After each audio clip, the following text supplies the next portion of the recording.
ட்ரம்ப்பை வந்து சமாளிக்கிறது வந்து ஒரு ராஜதந்திரத்துக்கு ஏற்பட்ட ஒரு சவாலாகவே மோடி நினைத்தார். இந்த ட்ரேட் டீல் வந்து ஒரு ஃபைனல் ட்ரேட் டீல் கிடையாது.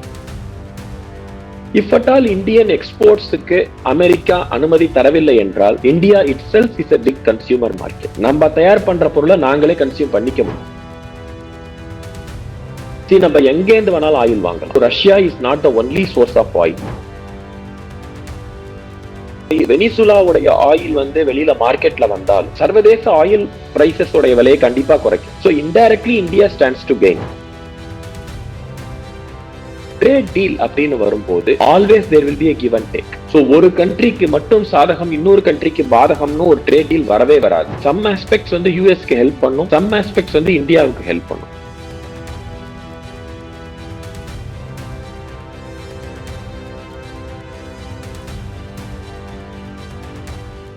வணக்கம் நேயர்களே.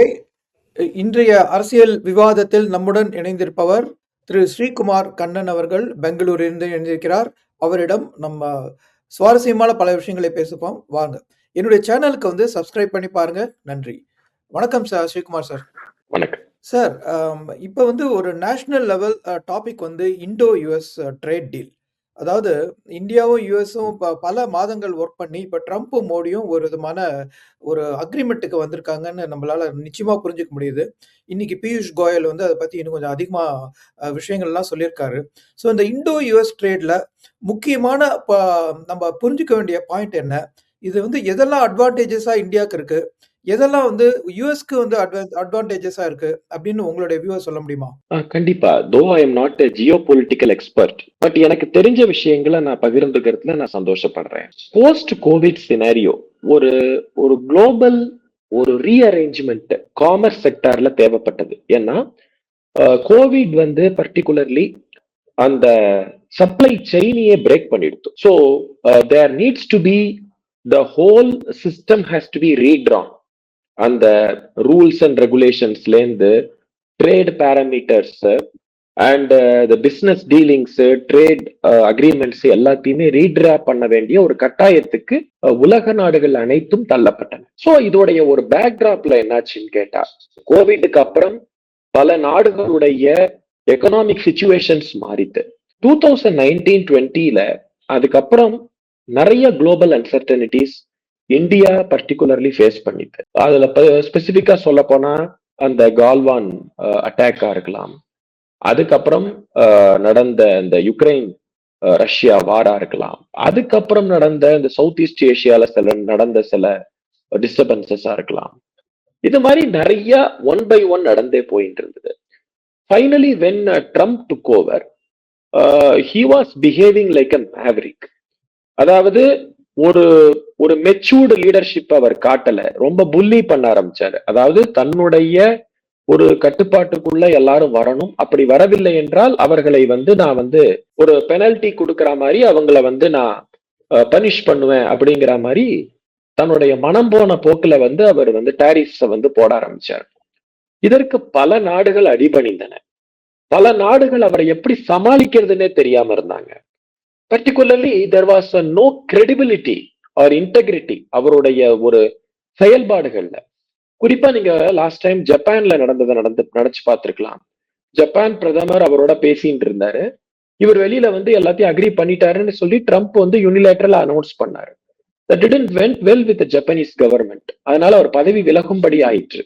ஸோ ட்ரம்ப்பை வந்து சமாளிக்கிறது வந்து ரொம்ப ஒரு ஒரு சிறந்த ஒரு ராஜதந்திரத்துக்கு ஏற்பட்ட ஒரு சவாலாகவே மோடி நினைத்தார்.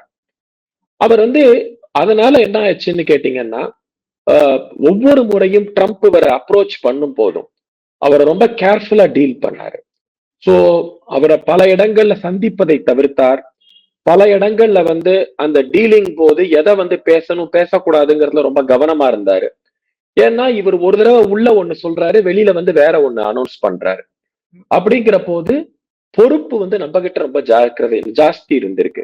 ஏன்னா பாதிக்கப்பட போறது நம்ம தான். ஸோ ரஷ்யா கிட்ட இருந்து ஒரு ஒரு குளோபல் பேலன்சிங்காக, ஆயில் மார்க்கெட்ல ஸ்பெசிபிக்கா பேலன்சிங்காக நம்ம வந்து ஆயில் இம்போர்ட் பண்ண ஆரம்பிச்சோம்.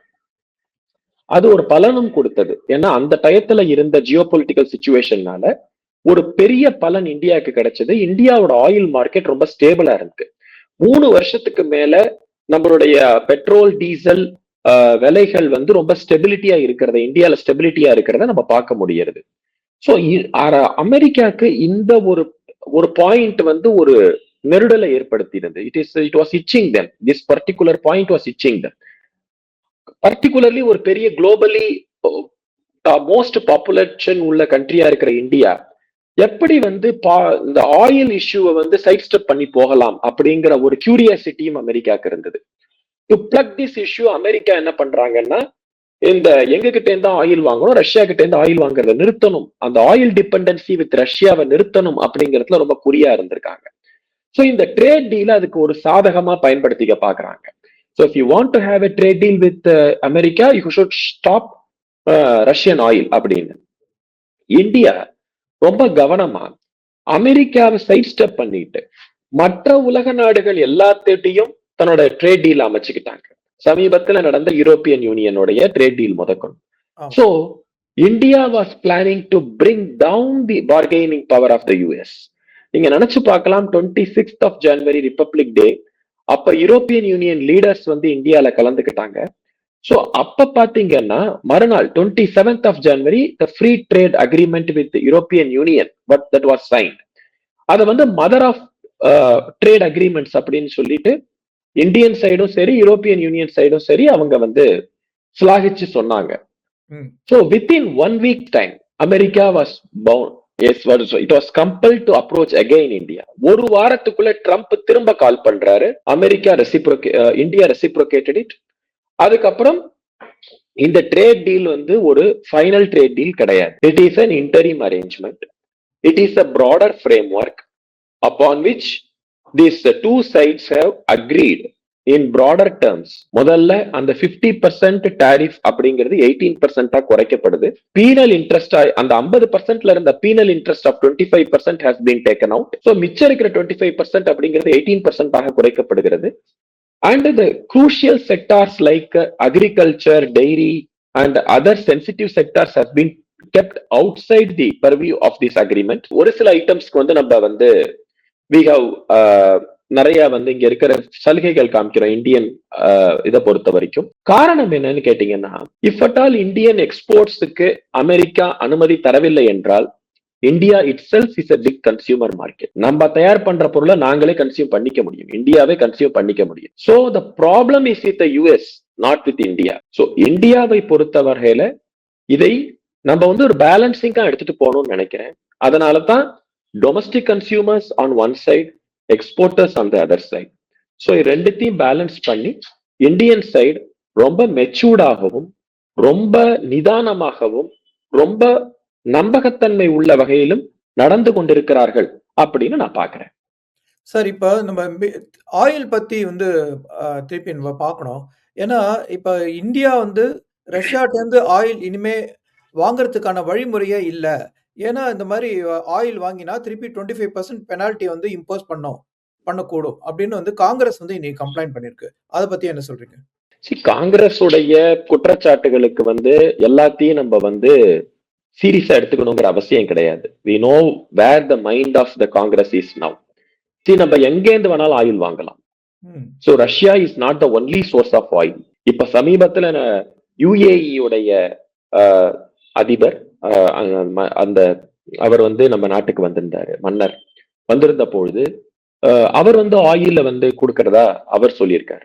இப்ப வெனிசுலாவுடைய ஆயில் வந்து வெளியில மார்க்கெட்ல வந்தாலும் அது வந்து சர்வதேச ஆயில் பிரைசஸ் உடைய விலையை கண்டிப்பா குறைக்கும்.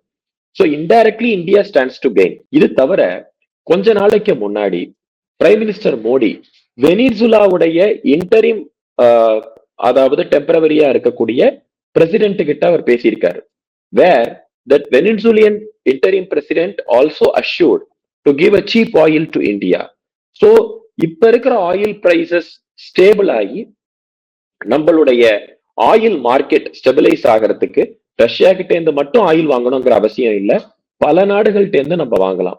And one more point, March 2026 நம்ம ஆயில் பாண்ட் அவங்களுடைய அந்த டைம் முடியறது. சிதம்பரம் ஃபைனான்ஸ் மினிஸ்டரா இருந்த காலத்துல நம்மளுக்கு வந்து ஒரு ஆயில் பாண்ட் வந்து சைன் பண்ணாரு. சர்வதேச விலை அதுல வந்து அதிகமாக விலை கொடுத்து அந்த ஆயில் பாண்டை வந்து அவரு இது பண்ணாரு, சைன் பண்ணி வாங்கினாரு. So we have to pay more interest towards that oil bond for that oil. ரொம்ப ரொம்ப அதனால இந்தியாவுடைய பட்ஜெட்ல இருந்து ரொம்ப பாதிக்கப்பட்டோம். So that oil bond tenure is going to end in March 2026. That means ஆமா, that means for past more than ஒரு 12-14 வருஷத்துக்கு அப்புறம் அந்த இதுவாகும் போது மார்ச் 2026ல the oil market is also bound to get ease as far as India's price situation is concerned. So India வந்து கவலைப்பட வேண்டிய அவசியம் கிடையாது, particularly when you have a matured leadership and also Congress உடைய ஒரு immature கமெண்ட்ஸுக்கும் அவங்களுடைய ஒரு ஒரு ஒரு டேண்ட்ரம்ஸுக்கும் ரெஸ்பான்சிபிளான பதில் வந்து வரணுங்கிற அவசியமும் கிடையாது. This it self is enough நான் நினைக்கிறேன். சரி, இப்ப ஆயில் நமக்கு நிச்சயமா வேற கண்ட்ரில இருந்து கிடைக்கும், அது வந்து புரியுது. இப்ப வந்து ரஷ்யாவோட இந்தியாவுக்கு இருக்கிற உறவு முறை அது பாதிக்கப்படுமா? அதுக்கான ஒரு ஒரு ஒரு ஆப்பர்ச்சுனிட்டி இருக்கா? ஏன்னா நல்ல ரிலேஷன்ஷிப்ல இருக்கிற ஒரு கண்ட்ரியோட இப்ப நம்ம அவங்கள்ட்ட இருந்து ஆயில் வாங்க மாட்டோம், அதை குறைச்சிட்டோம்னா ரஷ்யாவோட உறவு முறை என்ன ஆகும்? இந்தியா அண்ட் ரஷ்யாவுடைய ரெண்டு பேருடைய உறவு அப்படிங்கிறது ஒரு time and tested friendship and alliance. அது வந்து இதை தாண்டின விஷயமாக நான் பார்க்கிறேன். ஆயில் அப்படிங்கிறது ஒரு லேட்டஸ்ட் ஒரு ஒரு ஒரு ஃபேஸ் ஆஃப் தட் ஃப்ரெண்ட்ஷிப் நம்ம வாங்கியிருக்கோம். இதை தவிர நம்ம வந்து பல ஸ்பேஸ் ரிலேட்டட் நம்மளுக்கும் அவங்களுக்கும் உறவு முறை இருந்திருக்கு, டிஃபென்ஸ் ரிலேட்டட் உறவு முறை இருந்திருக்கு, கல்ச்சுரல் உறவு முறை இருந்திருக்கு. நம்ம கஷ்டப்பட்ட பல நேரங்கள்ல ரஷ்யன்ஸ் வந்து ஹெல்ப் பண்ணியிருக்காங்க, ராஜ்ய ரீதியான உறவு முறைகள் இருந்திருக்கு. So we need not worry about that particular aspect is concerned. இதை தவிர இப்ப யுக்ரைன் அண்ட் ரஷ்யாவுடைய வாருமே கிட்டத்தட்ட ஒரு க்ளோஷர் நிலைமைக்கு வந்தாச்சு. So I don't think Russia also will be in a very compulsory situation to sell its oil. ஏன்னா அந்த வார் முடிஞ்சதுன்னு வச்சுக்கோங்களேன், அப்ப வந்து தன்னோட ஆயில் ப்ராடக்ட்ஸை விற்கணுங்கிற கட்டாயம் வந்து ரஷ்யாவுக்குமே கிடையாது. So to cater it's defence requirements அவங்க ஆயில விற்க வேண்டிய ஒரு சூழ்நிலை இருந்தது. அதுக்கு இந்தியாவும் நம்மளுடைய ஆயில் டிமாண்ட கருத்துல கொண்டு நம்ம அதை யூஸ் பண்ணிக்கிட்டோம். It was between each countries we used the situation according to our own individual countries needs and necessities. So இந்த முறை நான் பார்க்கறது அந்த வார் ஓரளவுக்கு க்ளோஷரை நோக்கி வரும்போது அந்த வார் வந்து I don't think Russia will ask for that requirement இருக்கும், ஆயில் ரெக்குயர்மெண்ட் இருக்கும்னு எனக்கு தோணல. ஸோ அதே மாதிரி அதை தாண்டின ஒரு உறவு முறை இந்தியாவுக்கும் ரஷ்யாவுக்கும் இருக்கிறதா நான் நினைக்கிறேன். இந்த ஆயில் இஷ்யூனால அது வந்து எந்த விதமான பிரச்சனைக்கும் உள்ளாகும்னு நான் நினைக்கல. சரி, இந்தியாவுக்கு சாதகமான சூழ்நிலை நிலவரதான் நீங்க சொல்றீங்க. ஸோ இந்த நேரத்துல அமெரிக்கால இருந்து இந்தியா வாங்கக்கூடிய இறக்குமதி பொருட்கள் அது வந்து 3 மடங்கு ஆகும்னு எதிர்பார்க்கறாங்க. இந்த டாரிஃப் எல்லாம் வந்து ரொம்ப இந்தியாவும் வந்து குறைச்சிருக்கிறதுனால. ஸோ இது வந்து நம்ம ட்ரேட் பேலன்ஸுக்கு என்ன பண்ணும்? 3 மடங்கு இறக்குமதி அதிகரிச்சானா அதே அளவுக்கு ஏற்றுமதி அதிகரிக்க வாய்ப்பு இருக்கா? குறிப்பா ஐடி செக்டார்ல இருந்து. இல்ல, நம்மளுக்கு வந்து யுஎஸ் உடைய ஒரு மார்க்கெட் பர்டிகுலர்லி தேவைப்படுது. என்னன்னா ஒரு we have to maintain our dollar market also. So அந்த இம்போர்ட் அண்ட் எக்ஸ்போர்ட்ஸ் நம்ம பேலன்ஸ் பண்ணுவதன் மூலம் ஒரு stability in the foreign exchange நம்மளுக்கு கிடைக்கிறதுக்கு வாய்ப்பு இருக்கு. நம்பர் 1. நம்பர் 2, நம்மளுக்கு we have to choose the sectors. எங்கிருந்து நாம் இம்போர்ட் செய்ய வேண்டி இருக்கிறது அப்படிங்கிறதையும் நம்ம பார்க்க வேண்டியது இருக்கு. Particularly the technology items, some of the items அது ஹெவி மிஷினரி ஐட்டம்ஸா இருக்கலாம், அல்லது வந்து we need some of the defense products and some fine software or something which is at the present situationல இந்தியாவுக்கு வந்து அவுட் ஆஃப் த ரீச்சா இருக்கக்கூடிய ஒரு சில ஐட்டம்ஸ். ஸோ அதை வந்து நம்ம சேஃப்கார்ட் நம்ம வந்து பார்த்து வாங்குவதன் மூலம் we both stands to get benefit. That is number 1. இன்னொன்னு, we have to establish அந்த இப்ப நம்ம டேட்டா சென்டர்ஸ் வந்து ரொம்ப ஜாஸ்தி பண்ண வேண்டி இருக்கு. அண்ட் 2 பேருமே, அதாவது இன்னொரு ஒரு முக்கியமான விஷயம் என்னன்னா, ஒரு ட்ரேட் டீல் அப்படின்னு வரும்போது always there will be a give and take. So ஒரு கண்ட்ரிக்கு மட்டும் சாதகம் இன்னொரு கண்ட்ரிக்கு பாதகம்னு ஒரு ட்ரேட் டீல் வரவே வராது. ஸோ இட் வில் பி ஒரு சம் ஆஸ்பெக்ட்ஸ் வந்து யூஎஸ்க்கு ஹெல்ப் பண்ணும், சம் ஆஸ்பெக்ட்ஸ் வந்து இந்தியாவுக்கு ஹெல்ப் பண்ணும். இதுல தன்னுடைய லோக்கல் டொமஸ்டிக் மார்க்கெட்டை எந்த அளவுக்கு இந்தியா சேஃப்கார்ட் பண்றது அப்படிங்கிறது ரொம்ப முக்கியமான விஷயம் என்னை பொறுத்த வகையில. அண்ட் நீங்க ரொம்ப நாளைக்கு இந்த யூஎஸ் ட்ரேட் டீல வந்து தள்ளியும் போட முடியாது. இன்னைக்கு இல்லைன்னாலும் நாளைக்கு you have to sign it. ஏன்னா that is becoming a global order. அப்படிங்கிற போது you cannot completely neglect US and go with other countries. ஏன்னா யூஎஸ் ஓட பொசிஷன் இந்த வேர்ல்டு ஜியோ பொலிட்டிக்கல் சிச்சுவேஷன் அப்படின்னா you cannot ignore US at all. அப்படிங்கிற போது so we have to use US in such a situation like US is using India. So இன்னைக்கு US வந்து இந்தியாவை பார்க்கறதுக்கு முக்கியமான காரணம் அவர் பாப்புலேஷன். இந்த பாப்புலேஷனுக்காக மட்டும்தான் US வந்து தன்னோட ஐட்டம்ஸை பார்க்கறாங்க. Because India is behaving as a very big market for US products. So in the same situation for the increased எப்படி சொல்றதுன்னு கேட்டீங்கன்னா பிரைம் மினிஸ்டர் மோடியோடைய அந்த ட்ரீமா இருக்கக்கூடிய அந்த விக்ஷிக் பாரத், அதுக்கு வந்து அந்த எவ்வளவு சீக்கிரம் அதை அட்டைன் பண்றதுக்கு எவ்வளவு தூரம் டெக்னாலஜிக்கல் செக்டாரை நம்ம யூஸ் பண்ணிக்கணும் அப்படிங்கிறத யூஎஸ் கிட்ட இருந்து நம்ம வாங்குறதுல வந்து அந்த நெகோசியேஷனை நம்ம யூஸ் பண்ணிக்கணும். And I feel this time Piyush Goyal and other officials involved they did a good job as from the Indian side அப்படின்னு தான் நான் பார்க்கிறேன். சார், இவ்வளவு நேரம் வந்து இண்டோ ட்ரேட் அக்ரிமெண்ட் பத்தி ரொம்ப விளக்கமா எங்களுக்கு சொன்னதுக்கு மிக்க நன்றி.